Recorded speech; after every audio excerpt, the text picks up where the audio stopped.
Yeah, good morning. That is Uncle Lou here. That's right. It is me, Uncle Lou, live on LouTube for you. Thanks for watching. This is Michigan. This is a Michigan 2024 college football schedule preview. I did the Florida version of this video yesterday, and in that video, I said a couple of times, I think this is the hardest schedule I've seen so far in these schedules that I've been looking at for next season, referring to the Florida football schedule. And I asked y'all in that video, is there a team out there somewhere with a more difficult schedule? Does anybody know? Does anybody think some team somewhere has a more difficult schedule than this Florida schedule that we were looking at yesterday? And honestly, I didn't get very much pushback. But I did have a couple of people say that Michigan's schedule is harder than Florida's.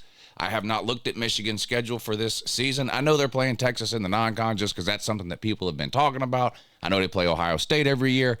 But like the SEC, the Big Ten schedule has been turned up on its head with the addition of 4 new teams this year, and they've done away with divisions.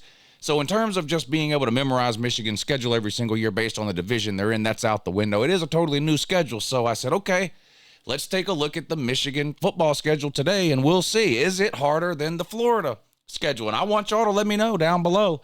After we go through this schedule, do you think it's harder than the schedule we looked at yesterday, Florida's schedule for the 2024 season? Here you go. Here is Michigan's 2024 college football schedule. And I do want to congratulate Michigan right off the bat for scheduling a Power 5 non-conference opponent.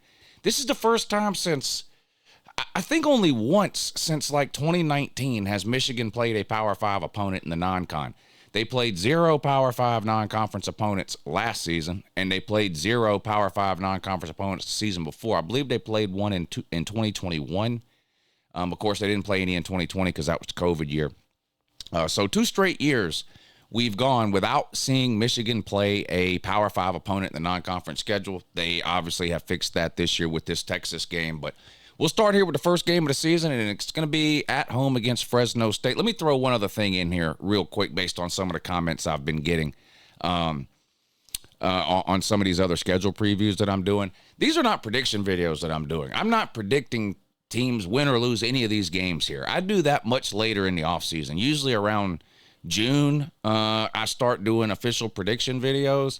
These are strictly just looking at the schedule. That's it. So I'm not, these aren't prediction videos. Some people are seem to be getting confused in the comments. But anyway, Michigan. So this has nothing to do with Michigan's roster or the fact that Jim Harbaugh is gone or who they're losing off of last year's team or recruiting classes or what they got in the portal. That's not the point or the purpose of these videos. These videos are strictly looking at the schedules. And I do these videos every year where I look at the schedules, and they're never prediction videos. I do a series of schedule previews around this time of year, and then I do a series of prediction videos when it gets closer to the start of the season, like I said, usually around June. Anyway, back to the schedule. So they start things off at home with a group of 5 opponent, Fresno State. Fresno State's not a pushover. They play a lot of Pac-12 teams over the years and have fared okay. This is obviously a huge step up in competition for Fresno State, having to travel to Ann Arbor to play Michigan. Regardless of Michigan's coaching situation or roster changes, you would expect this would be a game that Michigan could probably win. And then they have that big game with Texas. Now, they do get it at home. That's a huge benefit. Now, unlike Michigan, Texas returns their coaching staff, returns their quarterback, and returns a whole lot of talent from last year's team, which, although they did not win it all, they did advance to the playoffs for the first time in school history. Texas is one of the favorites to win it all in 2024. They're going to be in the top 2 or 3 of every single preseason or offseason ranking that you see coming out for 2024. This will be an extremely difficult game for Michigan, and I would not be at all surprised to see Michigan be an underdog in this game, even though they're at home. Now, I think they would be a small underdog if they were an underdog, definitely less than a touchdown, but this is a difficult game here for Michigan early in the year with a brand new coaching staff and a lot of new players on that roster. But a huge game in the world of college football. I mean, you're not going to find a game involving 2 bigger brands than this one. Michigan and Texas, right? You've got your Alabamas, your Ohio States. I'm not saying these are the 2 biggest brands, but these are 2 huge brands facing off here early in the season in a huge non-conference game. SEC versus Big Ten matchup with Texas now being moved into the SEC, or they will by the time this game is played. Huge early season game there. And then they get Arkansas State at home, another group of 5 team that you would expect Michigan not to have very much of a problem with. And then they start their conference schedule. And yes, Southern Cal is a conference game. Southern Cal, previously of the Pac-12, now, of course, in the Big Ten. So Michigan's first conference game in 2024 is against newcomer to the Big Ten, Southern Cal. And again, they get this thing at home. That's 1, 2, 3, 4 straight games at home for Michigan. And if you look ahead to the following week to Minnesota, it's also at home. So Michigan starts out 5 straight games at home. I think they'll be a favorite over Southern Cal. Southern Cal seems to be in, I don't know if rebuild is the right word. I mean, they lose Caleb Williams. They've got Lincoln Riley, and you have to expect he's going to put a competent quarterback on the field. But their defense has been horrendous for 2 years in a row under Lincoln Riley. And I'm not even getting into every year, he's fixing it. He's bringing this guy in. He's fixing every year. It's the same trash can defense. So until I see Southern Cal put a competent defense on the field, I'm not going to believe that it's going to happen. But anyway, how about in the first 4 games of the year, hosting Texas and hosting Southern Cal? You want to talk about, I don't know what Michigan season tickets normally go for in a given year. And I'm no expert on what Michigan's home schedule has been year to year over the years. But I'm willing to bet the combination of Michigan being the defending national champions last year, which usually ups ticket prices the following year, the combination of that and these massive home games, Texas and Southern Cal, I should have gone back and looked. Maybe a Michigan man can tell me. When was the last time Texas played a game in Ann Arbor? When was the last time Southern Cal played a game in Ann Arbor? Never. Maybe it's happened at some point throughout the history of college football, but the point is season tickets are going to be sky high for the Michigan man in 2024 for a lot of different reasons, and this Texas and Southern Cal home games are 2 of those reasons. Then you get Minnesota at home after the Southern Cal game, a lower-tier Big Ten team, to be fair. Again, a game you would expect Michigan to be a significant favorite in. But then look at this, on the road at Washington. Now, if you're keeping track at home, that means that in the first 5 or 6 weeks of the season, Michigan has now played 2 of the other 3 playoff teams from last year's college football playoff. The playoffs last year, of course, were Alabama, Michigan, Texas, Washington. They played Texas and Washington in the first half of the season.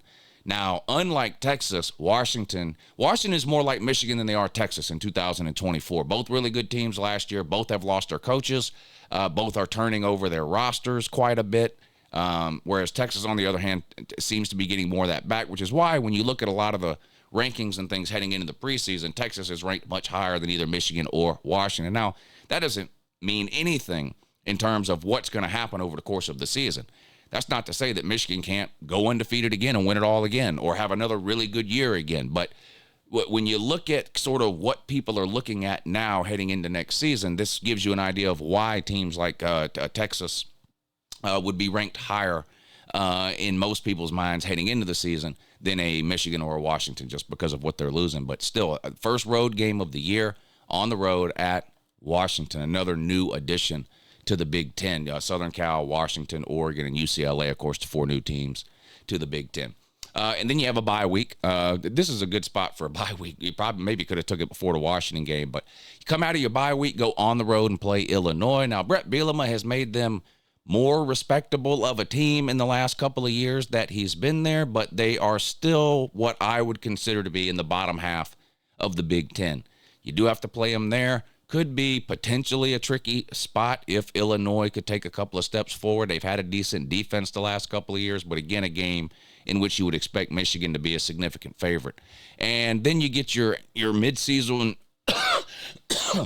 midseason rivalry game. This game, again, I'm not an expert on Michigan's schedule throughout history, but just from watching college football for a long time, it seems like this game normally comes around this time of year, middle of the year, every year.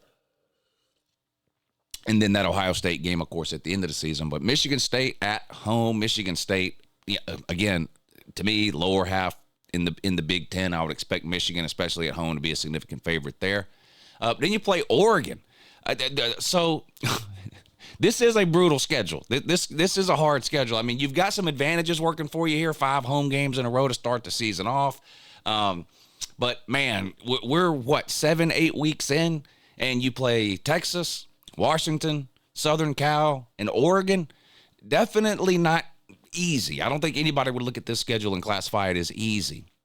The good news is you host Oregon, but again, they're expected to be a really, really good team in 2024. Dan Lanning returns.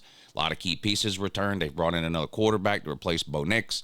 They're recruiting at a really good level, and there's a lot of energy and momentum around that Oregon program right now. I'm very curious to see how Oregon does in the transition from the Pac-12 to the Big Ten. I tend to think that they're the best positioned of the four teams moving from the Pac-12 to the Big Ten to succeed immediately. Now, what does succeed mean? Do I expect them to run the table in the Big Ten and go 12-0 in the regular season? Probably not, but I expect Oregon to be in the hunt for a Big Ten title there towards the end of the year. You get them at home. This is going to be a huge game in the middle of the year here, November 2nd, right after Halloween. Probably one of the biggest games of the year here, Michigan hosting Oregon in the middle of the season. And you get a little bit of a break on the road at Indiana, again, a team I would classify as being in the bottom half of the Big Ten. You should be a significant favorite. And then you get your second bye week. This isn't a change to the rules or something special for Michigan or anything. Everybody in college football is getting 2 bye weeks this year, and it's just because of the way the calendar falls. The college football season starts every single year on Labor Day weekend, and conference championship games are played the first Saturday in December, right? Normally, that encompasses 13 Saturdays. 12 regular season games, a bye week, and then the conference championship games the first weekend in December. Well, because of the way the calendar falls this year, there's an extra week in there, so that's why every team gets 2 weeks. So we're still starting on Labor Day weekend, and conference championship games are still going to be held the first Saturday in December, but there's 14 Saturdays leading up to that Saturday in December instead of 13, so everybody gets 2 bye weeks. You come out of your second bye week and you wrap up your schedule with 2 conference games, one at home, one on the road. At home against Northwestern. Now, record-wise, Northwestern was in the top half of the Big Ten last year, right? I believe they won 9 games. They were in what was the Big Ten West. Now, there is no Big Ten West. Divisions are gone now, but the Big Ten West, I think we can all agree over the last couple of years, has been an absolute disaster of a division. It's been probably the worst division in football over the last couple of years. But Northwestern did have a good season last year. I would be absolutely shocked if Northwestern wins 9 or 10 games in the new Big Ten. This is a game at home for Michigan that they should be a significant favorite in. And then, of course, one of the biggest games of the year every single year, especially the last 3 or 4 years, the game, Michigan versus Ohio State. This year on the road in Columbus, you have to travel to take on your hated Buckeyes. This is a series that has been a little streaky lately. Ohio State dominated this series early in Jim Harbaugh's tenure at Michigan. Harbaugh then turned it around a couple of years ago and has now beat Ohio State. Michigan has 3 seasons in a row. Harbaugh's gone. Ryan Day remains at Ohio State. They have absolutely racked up in the transfer portal. Ohio State has. We've never seen Ohio State attack the transfer portal like they have this offseason. That combined with the fact that they're getting a lot back, particularly on the defensive side of the ball. A lot of those guys chose to come back. They lose a couple of wide receivers, but a couple come back, and they've always got 4 or 5 NFL wide receivers. They bring in Quinshon Judkins, running back from Ole Miss, who's one of the best running backs in the country, and they're going to pair him up with Travion Henderson. Will Howard comes into play. Quarterback, Kyle McCord gone. So I think Ohio State has upgraded in some key spots. We'll see if it's enough to get them over the Michigan hump, but this will be another difficult game and another huge game in the world of college football. So there it is. That's the schedule. Now let's look at just the road games, okay? And remember, we're trying to sort of, is this harder than the Florida schedule? I'm going to be honest. I think the Florida schedule is still harder. Florida plays, Florida's last 5 games of the season in a row are all against top 15 teams. 6 of their last 7 are against top 15 teams. That's bordering on the impossible for anybody to be able to do, to run that kind of a gauntlet. Now, Michigan does have some difficult games, but in my opinion, they're a little more spread out than what the more difficult games on Florida's schedule are. So I still think Florida's schedule is probably a little bit more difficult than Michigan's, but Michigan is obviously a much better team than Florida. So, you know, Michigan will have a better record than Florida, not because Florida's schedule is harder necessarily, but because Michigan is just a much better team than Florida. But let's go back to the top of the schedule real quick, and let's just talk about the non-conference part of this schedule. So in the non-con, they've got 3 games. They play Fresno State, Texas, and Arkansas State all at home. You look at Florida's non-con schedule from yesterday, They play Florida State, who was undefeated in the regular season last year. They play Miami. They play Central Florida. And they play, who else do they play? Is that it? I guess that's it. And maybe they play one nobody. But they play Georgia. They play LSU. They play Texas. It's just a brutal gauntlet of games for Florida to close their season out. But Texas, so you both play Texas. Florida plays Texas, so does Michigan. But then Michigan plays 2 group of 5 teams, whereas Florida plays Miami and Central Florida and Florida State. Texas is not a non-con game. I got to get that out of my head when it comes to Florida. Sorry. Florida, Texas is not a non-con game. Their non-con schedule is Florida State, Miami, and Central Florida, 3 Power 5 opponents. Michigan has 1 Power 5 opponent in the non-con. So I think Florida's non-con schedule is more difficult than Michigan's. And then you look at like away games at Washington. That could potentially be a tough game. At Illinois, Michigan should handle that. At Indiana, should handle that. At Ohio State, obviously a difficult game. So a couple of difficult road games, a couple of manageable road games, and then you get some of your more difficult games or interesting games, at least at home. Texas, you get at home. Southern Cal, you get at home. Michigan State, you get at home. Oregon, you get at home. This is a difficult schedule. I don't think anybody will be. There was a lot of people running around knocking Michigan's schedule last year. I get it. I don't think that's going to be the case in 2024. I'd be surprised if we see a bunch of people running around talking about how easy Michigan's schedule is. This is a difficult schedule. Comparing this to Florida's schedule, they're both extremely difficult. I'm going to lean Florida in terms of having a little bit more difficult of a schedule, but this is no slouch here for Michigan. Anyway, there it is, the Michigan schedule preview for 2024. Let me know down below what you think about this schedule. Which games are you looking forward to watching when it comes to Michigan in 2024? And is this more difficult than Florida's schedule from yesterday? Appreciate you watching. Have a good morning.